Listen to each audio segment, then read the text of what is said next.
Hello guys, welcome back to my channel. आज आपने सबके एक very special मनके introduce करी थी बोले से. Before that आपने भी सब भी जाने से last year pandemic start हुआ तो मानो सबके हिलाई दिशे. It has shaken the world और मानो normal life live करना है. इनका टाइम दे मानो बेशी दुख पाइशे. तो इनका टाइम दे students kan भी बेशी affect हुए. Suddenly तकला education system भी change हुआ तो from offline to online shift हुआ तो सब family तो एक ही न होए कमा गोड़े तो एक ता phone न तकावी ऐसे.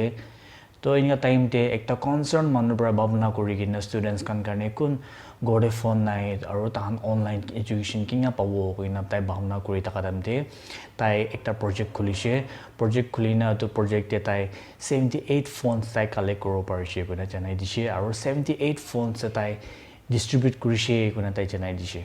So, she is none other than Sentiaka Lemtur, resident of Dimapur, a dedicated worship leader, an aspiring writer, and also a mentor and counselor at the Builders. Recently, she also published a book called Share, and the profit of this book will go towards for the welfare of children.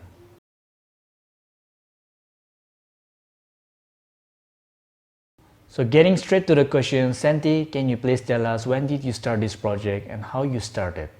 So, I started this project last year. I think it was in the month of May. I got to know that some students have no access to phones.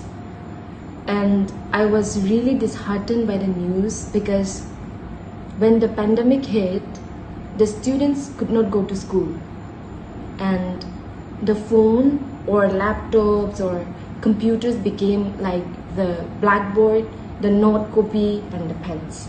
So it was really disheartening for me as an educator to get the information that so many students are not getting their education because they are from, unfortunate families. So that was the thing that drove me to do something for them. So I just wrote a message to ask people if they would like to help with old smartphones. I never had the intention of giving them new phones or collecting money or things like that, but I just put up a message saying if you have any extra phones, I would be happy to come pick it up and give to the children who are in need. So yeah, that's how I started the project. So the next question is, what made you start this project? Yeah, it was May 12th evening.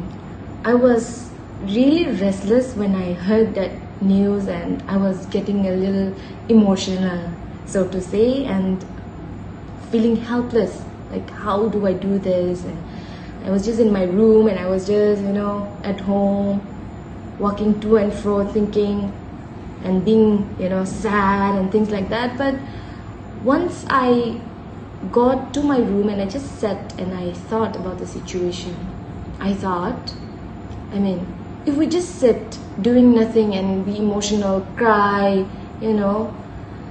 shed a tear or two and do nothing about it, then it's useless. So I thought maybe I should do something, and I just put up the message like I said earlier, and that's how people started responding, and that's how the project continued, and it's still continuing.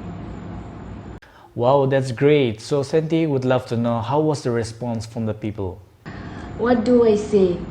Many times when we see things across in the media and the news, we only see negative things. That's what I was feeling during the pandemic. Every time you open your internet or your TV, you see this much people are dying, this much people are diagnosed, and this and that, this war is happening, and all those things. And I was also kind of driven away in negativity during those seasons. Everybody was going through something, but through this project, something really positive happened in my life as well. When I put up the message for around 5 to 6 hours, no one responded. Nobody. And I was thinking, did I do something out of just emotions, or does it make sense? And I was just asking myself. Then, people just started pouring in, and the first night itself, I could get 2 used smartphones, and then people were like, I don't have a smartphone, but I would like to contribute. And they would be asking my GPay details, they would be asking my bank account details, and even strangers whom I've never met, they started responding. And the first night itself, I could raise up to 15,000 and 2 used phones. And as the days went by, so many people started responding, and from last year May to November I did the project, and I could raise around almost 1.40 lakhs and could give a number of 25 plus phones. And that's how it started.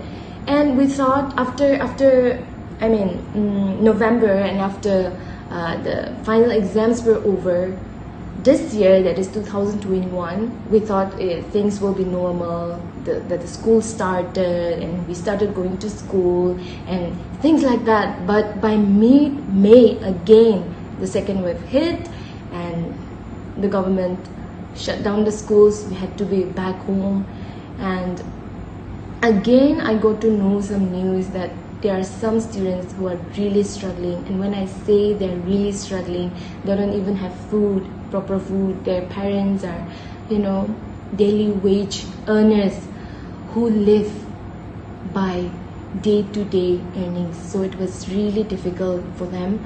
So, I just started it again this year, mid-year I think. And then more and more people started to pour in, more phones started to come, and more money started to come. And that's how, including last year and this year's funds, it clubbed up to around 4 lakhs, and I could give around 79 phones till now.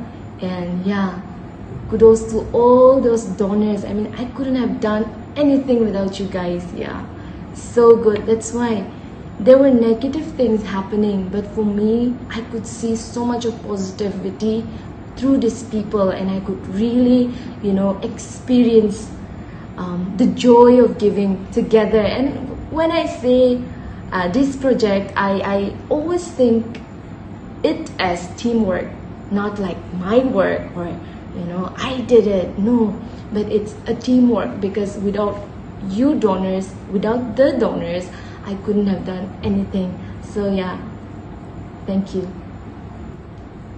So do you have any plans to continue this project in the future? On continuing with the project, there are still some students who are in need. I have some list. However, it depends on, like I say, teamwork.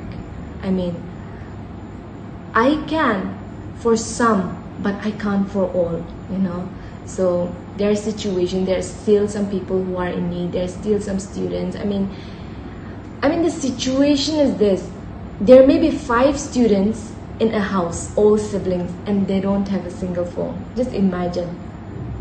It's hard even for a student to have one phone and to cover up with all the studies, because they send the PDFs, the videos, they have to download, they need the data and all those things. And just imagine a family of 5 students with no smartphone. Even if they have 2, it will be very difficult for the family to cover up. So there's so many families like that. And if it depends on the situation, but if there are more people willing to help and step in, then why not? So we have come to the end. Senti, would you like to convey any message to the viewers? Before addressing whatever I have to address to the viewers, firstly, I would like to thank the Malik of this YouTube channel, Mr. Kewemero, for giving me this opportunity to be here and to share the story behind the project. I appreciate it, and I want to thank you. Yeah. And to the viewers, I shared the same message when this story was covered in Morung Express. I said something about normalizing kindness. It's my deepest desire that our society, our culture will see kindness as normal. not something like people will get up and clap or praise you or things like that. But it should be normal, like you eating dal bhat, you going to the market, you sitting, you just doing life. I mean, if every person is kind, then I think there wouldn't have been any need for me to do the project as well, because the neighbor will see the need of their neighbor, right? That relative or that cousin will see the need of that cousin or that relative or that friend, so if everybody develop the culture of being kind to each other, then it would be so easy. I feel there won't be any needy people, because we will be there for each other, So it is my deepest desire for people to normalize kindness, like it should be just the way it is, and the other message would be like, I always thought, I always have a heart for unfortunate people and needy people. And one wrong perspective that I had before was I have to be rich first. Okay, I have to be so-called lakpati, millionaire, to help people. That's what I used to think. I mean, we have to be rich to help people, But let me tell you, I mean, I didn't have thousands of rupees when I started this. Actually, I just did something, and so many people just came, and it was like mass contribution. So sometimes you just need a spark, and the fire just starts. So don't wait. If you have a heart to help people, don't wait for you to get rich. You can just start small, and the things will just follow. So yeah, that would be the message. Thank you. It's a blessing, and I'm privileged to share my story. Thank you, Senti, for joining and sharing your inspiring story. I hope everyone is inspired by her story. If you want to help on this project in any way, you can contact Sentiaka Lemtur on our Instagram. And yeah, guys, if you're interested in buying this book, please contact her. One good thing about this is if you buy this book, you're going to help children, as the profit of this book will go towards for the welfare of children. So 2 in 1, you're going to enjoy the book and you're going to help the children as well. So guys, thank you so much for watching. If you're inspired by this video, don't forget to share. Till then, take care and stay safe.